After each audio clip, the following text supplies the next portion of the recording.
Good morning, student. Beta, in my last video, I taught you the topic that is a nomenclature of the amine. That is a topic of the standard 12th subject chemistry and chapter. As you know, ninth chapter is going on. That is amines. Okay. So today are which day, beta? Today our day is third. Third day, beta, standard 12 science. You can see subject chemistry, chapter 9, amines. Okay. My today topic name is structure of amines. So today I'm going to explain you the topic that is the structure of amines. बेटा amines की structures मैंने आज आपको explain करनी है. So you can see here जब भी before explaining this one इसको explain करने से पहले बेटा मैं थोड़ा सा आपको amines के बारे में बता दूं. amines का मैंने already आपको फॉर्मूला बताया था general. That is a whenever your amino group NH2 को हम बोलते हैं amino group.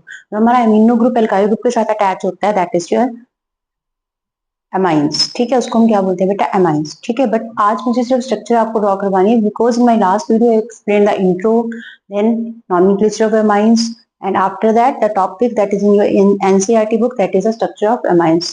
तो बेटा स्ट्रक्चर ऑफ अमाइंस में करना क्या है, हम अमाइंस की बात करें तो you can see here amines में होता क्या है बेटा? अमाइंस में आपके पास अमीनो ग्रुप अटैच होता है, मतलब इसमें जो सेंट्रल एटम है that is your nitrogen.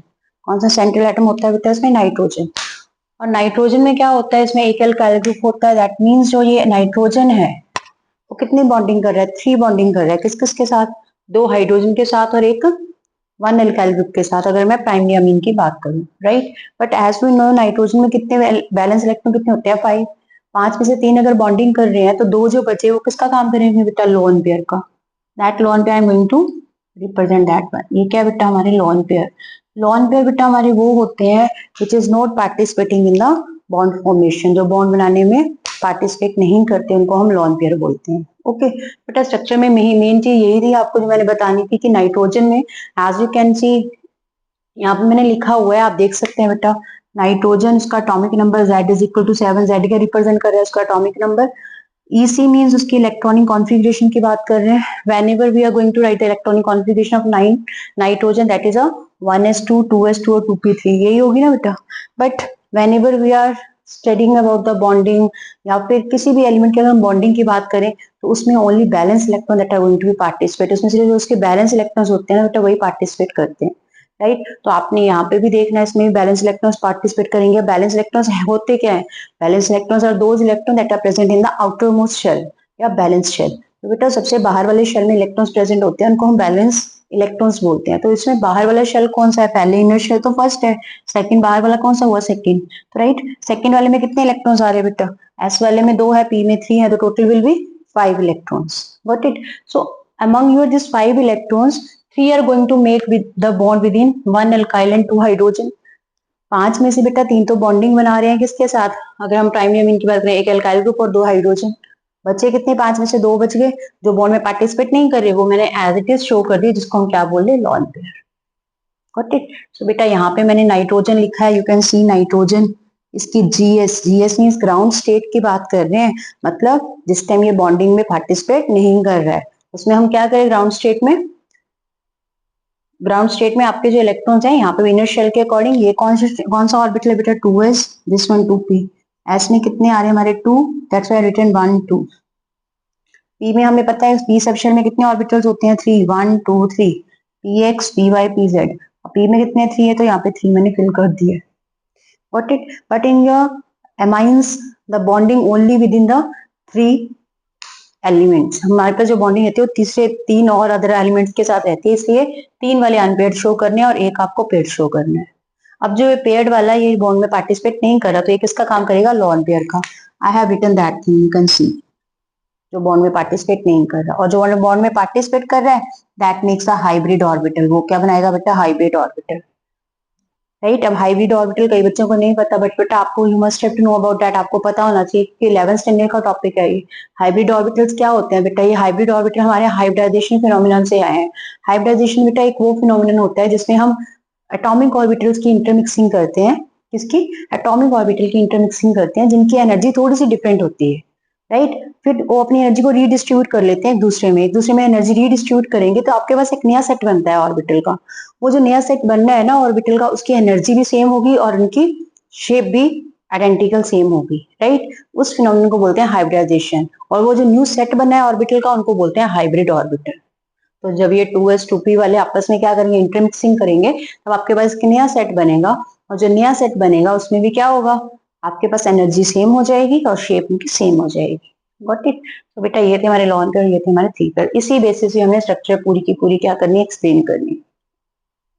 Got it. सो वही चीज बेटा मैंने यहाँ मेंशन की है, कोई यही चीज थी मेन आपको समझाने वाली, is the main part of this. पहले आप ये समझ लेंगे, then you can easily write this writing part on the behalf of this one. आप बेटा इसके बिहाफ पे ये पूरा राइटिंग पार्ट लिख सकते हैं इजी वे में। अंडरस्टूड। अब जैसे मैंने यहाँ पे अमोनिया की बात की, इसकी अमाइंस की बात की ना, तो अमाइंस वाला जो मॉलिक्यूल है उसमें मैंने क्या ले लिया यहाँ पे, सपोज ये मैंने किसकी एग्जांपल ली, this is example of R3N having one lone pair which is not participating in the bond। अब R3N किसको रिप्रेजेंट कर रहा है, क्लासिफिकेशन में ऑलरेडी प्रीवियस लेक्चर में आपको समझा चुकी हूँ, this is your tertiary amine. कौन सा अमीन है बेटा, ये टर्शियरी।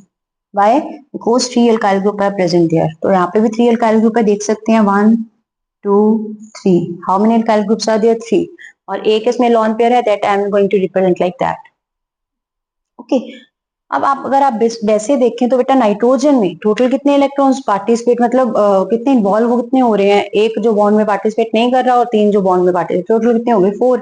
और हम मिथेन की बात करें CH4 की, उसकी 4, उसकी भी तो 4 ही होती है बॉन्डिंग अदर एलिमेंट्स के साथ। At that time the geometry of that molecule will be क्या होती है, टेट्राहेड्रल। तो ये जो हमारी अमोनिया की अमाइंस की जो स्ट्रक्चर, ये भी किससे जनरेट होगी, हमारी ओरिजिन और जनरेट होगी, ये भी हमारी टेट्राहेड्रल स्ट्रक्चर से ही होगी। बट यहाँ पे एक लॉन पेयर होने की वजह से इसकी स्ट्रक्चर डिस्टॉर्ट हो जाएगी। डिस्टॉर्ट मतलब there is some disturbance in the structure, तो उसकी वजह से due to the presence of the lone pair, distortion of structure that will be going to carry out, and the structure from the tetrahedral will be converted into, tetrahedral से किस में आ जाएगी बेटा, pyramidal shape, क्योंकि एक lone pair किसका काम कर रहा है, pyramidal, that makes a 90 degree right angle. Okay, that's why हम पिरामिडल वर्ड ले रहे हैं। So pyramidal shape of amines you will get here. Got it? You can represent like that. हम मीथेन की स्ट्रक्चर कैसे रिप्रेजेंट करते थे, ये कार्बन, इसके साथ 4 हाइड्रोजन ऐसे लगाते थे ना बेटा 11th स्टैंडर्ड में। This is your tetrahedral structure, यहीं से ये जनरेट हुई है, बस यहाँ पे हाइड्रोजन का क्या लगा दिया हमने, lone pair. Rest of the part is same, but इस लॉन पेयर की वजह से स्ट्रक्चर में डिस्टॉर्शन आ गई, और पैरामीटर शेप जो है अमाइंस की हम शो करेंगे in case of your amines. Is this clear? I hope you understood this main concept. इसके भी यहाँ पे आप नोट डाउन कर सकते हैं बेटा। देखिए, nitrogen atom in amines, amines में कौन सा एटम होता है बेटा, central atom nitrogen, that's why मैंने लिखा है, बोला अमाइंस में जो नाइट्रोजन एटम है वो कौन सी हाइब्रिडेशन शो करेगा, sp3।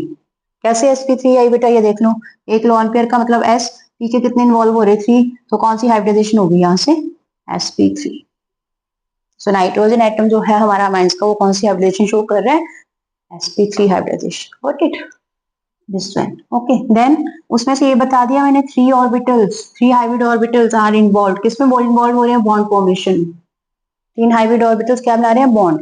और जो एक हाइब्रिड ऑर्बिटल बचा, that is a that contain the lone pair, मतलब that is not participating in the bond, उसको हम लॉन पेयर बोल रहे हैं। क्लियर?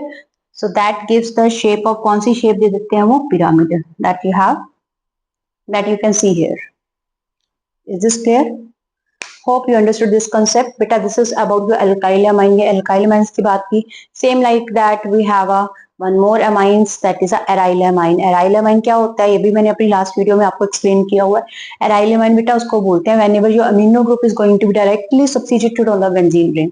जब हमारा जो NH2 ग्रुप होता है ना, वो बेंजीन रिंग से डायरेक्टली अटैच हो जाए, then that makes your aryl amine। तो बेटा आप लिख सकते हैं यहाँ पे, in aryl amines NH2 group means amino group। NH2 को क्या बोलते हैं हम, amino group, that is directly attached to, किससे डायरेक्टली अटैच हो रहा है, हमारा बेंजीन रिंग के साथ।